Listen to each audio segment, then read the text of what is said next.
All right, well, a Pittsburgh reverend is now suing police for using a taser on him in a hospital emergency room. Reverend Earl Baldwin had been grieving over the body of his stepson, Mileek Grissom, when police stepped in.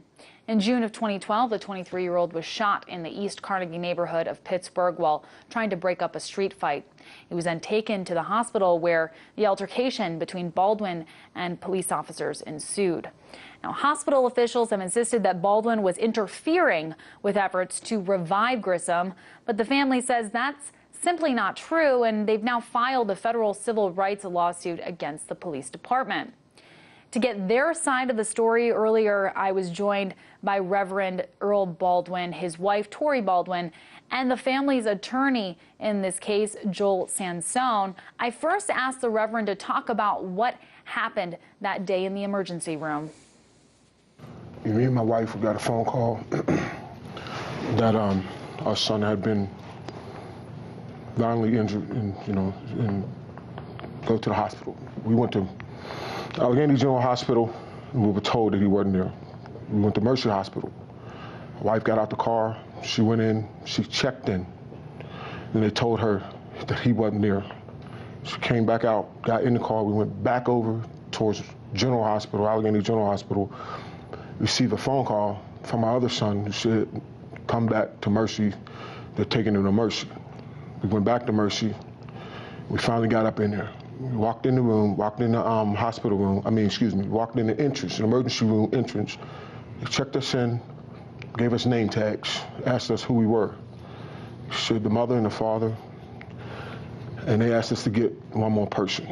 We did that, my niece.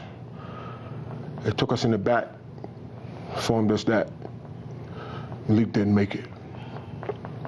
And he didn't make it. And so, my wife walked out the front door. It took me to another door, me and my niece. Went in there and seen Mileek laying there on the table, his sheet up to his chest. And I walked in there, I started crying, and crying out to my God.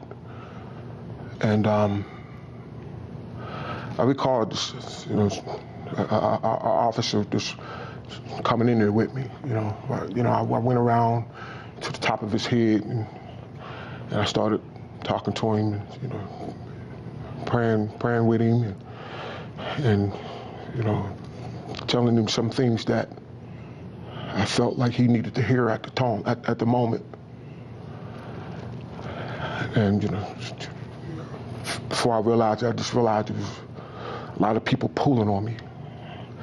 And I asked him, give me a minute, let me say what I need to say to him. That's it. Just let me say what I need to say. It sounds truly, truly horrific, and I can't imagine what it would be like as a parent. I'm so sorry. I'm sorry for the technical difficulty here.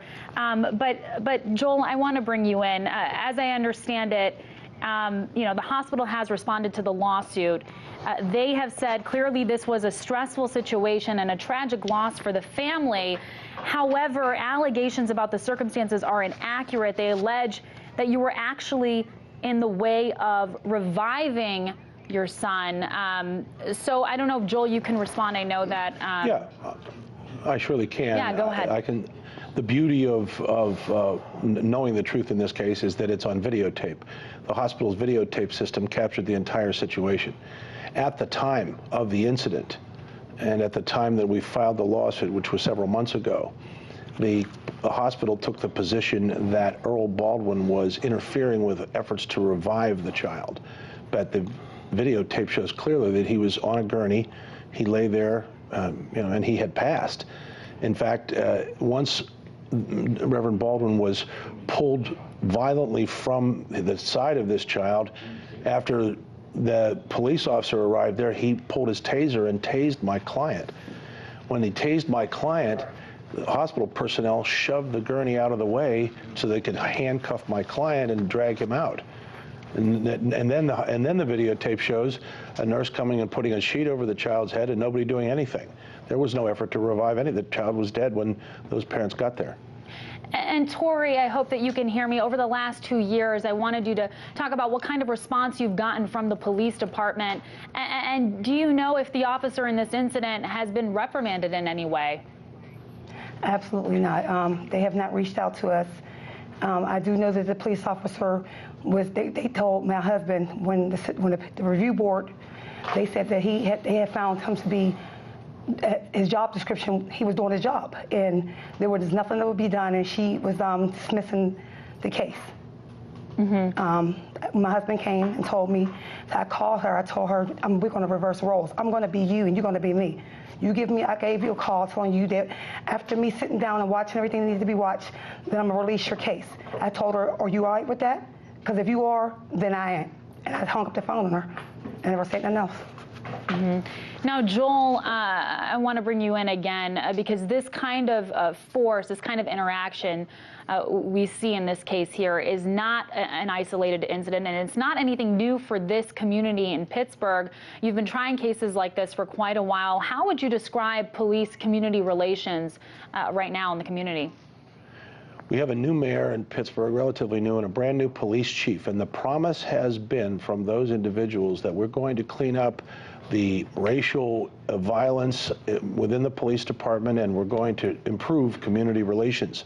And frankly, the department, the mayor, and presumably the new chief have been in possession of facts regarding Reverend Baldwin's case, regarding several other cases, some of which I've filed, but others of which have been brought by others.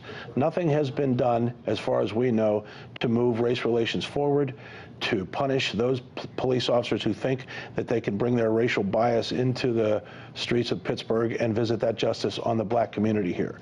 And I think, frankly, matters are getting worse, even though the pledge from the mayor and the pledge from the new police chief is that they're going to get better. Lastly, both to the Reverend and to Tori, I want to ask you what you're looking for at this particular juncture. What would accountability look like to you? Well, let me say this much. This isn't a backlash against the police. This ain't got nothing to do with the whole police. This is about individualism. This is about accountability. This is about treating people like you would want yourself to be treated. In this video, you can see my name tag. I was where I was supposed to be. Ain't broke no laws. Don't do that. Folks took what I needed the most.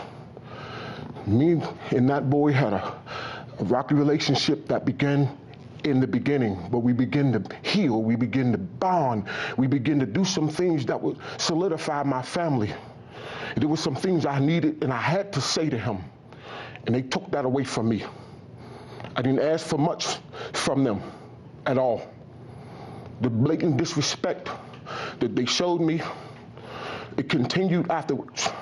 I'm still getting phone calls asking for me to pay the emergency room medical bill, because they gave me a medical bill when they shot me for that taser. I wouldn't do that to nobody. That was my child. That was my wife's firstborn. And I tried to do what I had to do as a man, as a husband, as a reverend, to try to stand in the gap and do the right thing. That's all. Well, I really do appreciate you guys coming on and sharing this story. I can see that it's still difficult for you to even recount these memories 2 years later. Truly appreciate it, and we will follow up with you to see what happens with this case. The Baldwin family, along with attorney Joel Sansone, thank you so much for joining us. Thanks for having us.